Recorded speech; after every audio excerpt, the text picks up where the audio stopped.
arratsaldean da ongi osoko bilkurara. Gaurko osoko bilkurako lehendabiziko aztergaia ikastetza dekretuen kontrola. Badago galderarik, irabakizunik.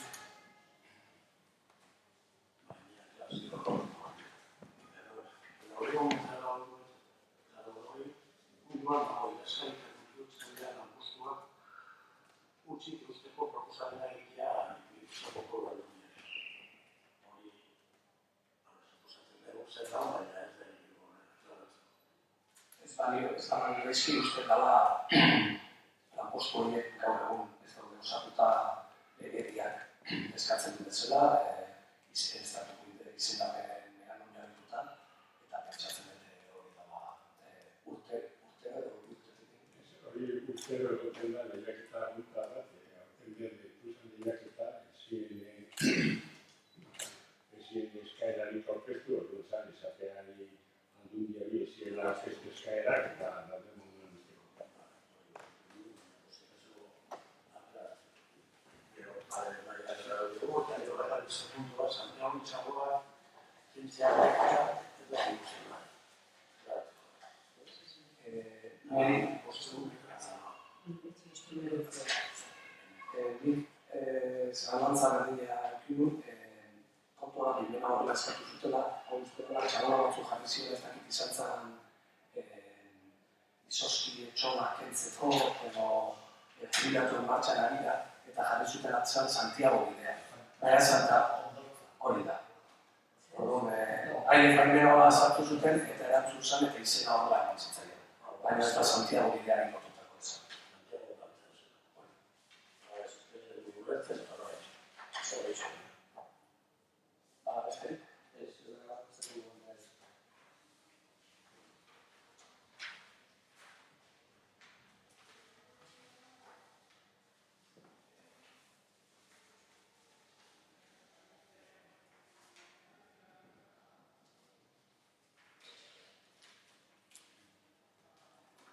Bigarren aztergaia, Bialain Enpresa kudeatutako 2008ko trafiko izunei buruzko alkatearen dekretuen kontrola.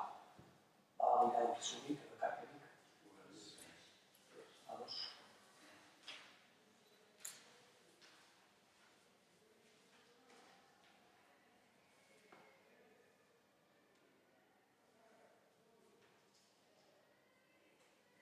Hirugarren aztergaia, onartzea hala badagokio herriko gune arautuen ibilgailuak aparkatzean jamogo publiko erabili edo aprobetxatzeari buruzko ordenantzaren aldaketa.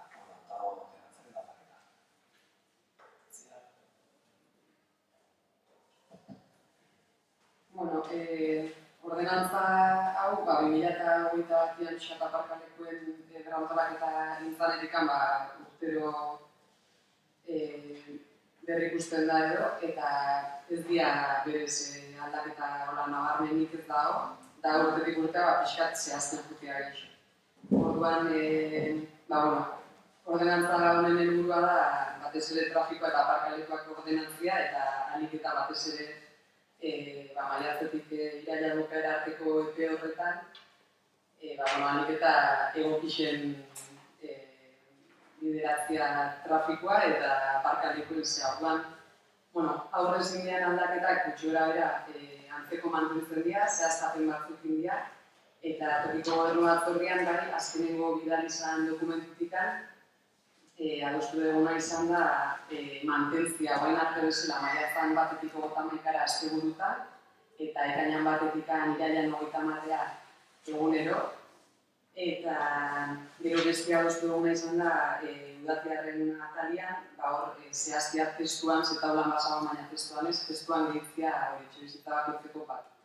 Eta beste gabeta hola parteko zeikan, bai bertako entxartelan kasuan, ordenantza fiskaletan ja onartu zala, 5 euroko tasa bat ordaindu behar izatea, hori ja, herritarrei, ibilgailu hemen erroldatuta dauden, ibilgailuen jabei jakinaraziko zaile urtia bukatu baino lehenago, pixkat hori aurreratzeko eta jendeak jakin dezan datorren urteko denboralizazioan ere. Orduan, pixka zehaztapenak izan dira eta eguneratzea zentzeko. Zura egiten nahi duzun edo...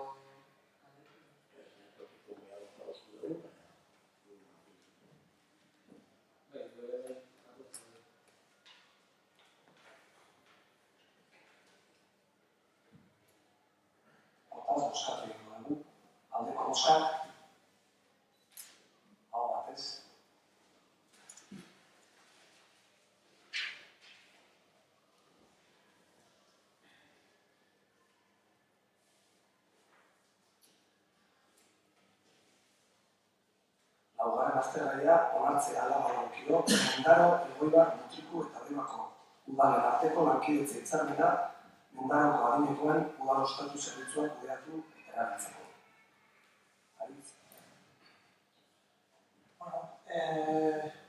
Gizarte politikoen batzordetik pasatu zen hitzarmena, eta hor irizpena ere batzordekoa, azken finean etxe hauen irekitzea pixka bat atzeratu egin urtetan, Mendaro urte dixete eginak zirela, eta araudio falta zen martxan jartzeko, eta araudio honekin beste zerbitzu bat emango dugu, kasu honetan, Elgoibar, Mendaro, Mutriku eta Deban artean, eskualdean, Deban kostako azpi eskualde horretako udalerriek egingo genien haure gastu honi, eta udalerri horietako herritarrek erabiliako zuten hiru etxebizitza izango dira, eta notizio badarea, beste zerbitzu gehiago gehitzen diogulako, kartera zorroari edo, eta genuen defizit bat ere egiten bidea ematen zailo etxe hauekin. Orduan, gaur izan banatzea partetik araudi hau, horrek ere suposatuko duen gastu batzuk, urtean,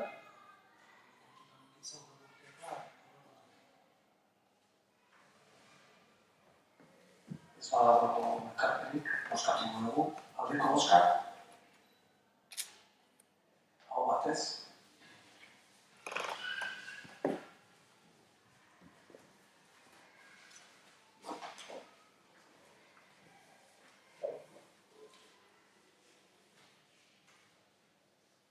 Bosgarren aztergaia onartzea hala badagokio Euskaraldiaren adierazpen instituzionala.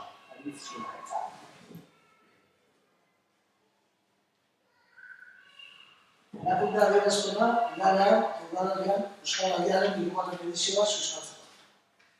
Euskal Herri osoko ehunka herrietako milaka lagunek parte hartu zuten 2018ko eta 2020ko Euskaraldiaren lehenengo bi edizioetan. Erakunde publikoen zein gizarte eragileen bultzadaz. Deban ere, bi herritar inguru izan dira edizio horietan aurbizi edo belarriprez gisa parte hartu duten. Eta 70 entitate baino gehiagotan eratu dira adiguneak. Lehenengo eta bigarren edizioen balorazioa positiboa izan zen. Baina parte hartzearen aldetik eta baita ekimenak erabileran izan duen eragilearen aldetik ere. Une honetan, abian dira Euskaraldiaren hirugarren edizioa antolatzeko da. Euskararen alde egotetik, euskaraz gehiago egitera pasatzeko ariketa soziala da Euskaraldia. Hain zuzen ere, hitzez egiteko garaia du leloa hirugarren edizioak. Aurreko bi edizioetan moduan, herritarren hizkuntza iturretan eragitea eta euskararen eragileak hitze izango da helburu nagusia. Bigarren edizioa bezala, oraingoan ere, entitateek era aktiboan parte hartuko dute ariketan. Hori dela da, entitateetan euskaraz lasai jarduteko arikoneak sortze izango da entitateon zerekin nagusia. Deban, dagoeneko, abian da Euskaraldia taldea. Baita ekimena, herriko entitateetan aurkeztuko dutenen sarea ere. Horregatik guztiagatik, honako hau adierazten dugu. Debako udalbatzak bat egiten du 2022ko azaroaren 18tik abenduaren 2 Euskal Herri osoan zehar bideratuko den Euskaraldiarekin. Eta ekimenaren sustatzaile izango da Debako Euskaraldia taldearekin batera. Horren bestez, erantzukizunez eta eredugarritasunez kokatzeko konpromisoa hartzen du. 2. Debako udalak entitate gisa Euskaraldian izen emango du.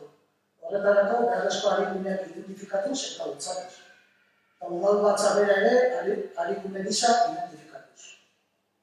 3. Udalkide, herritar eta herriko eragileei dei egiten die prestaketa lanetan parte har dezaten. Eta bere garaian, hau bizi edo belarriprest izan daitezen. Eta arikunetan parte har dezaten. Ordezkari politikoen egiteko nagusi izango da Euskaraldiaren esparruaren baita eta bereziki udalean eta udalaren ardurapeko entitateetan ekimena zabaltzea.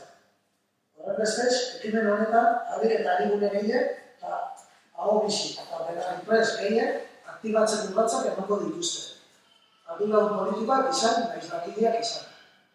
Eta bost, debako udalak neurriak hartuko ditu hizkuntza praktika horiek posible izateko eta praktika horiek etorkizunean entzia izateko. Eta, urria eta horretariko, azaldu urriaren horretaz zizten.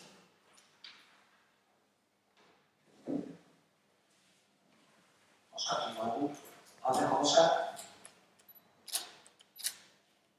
Hau batez.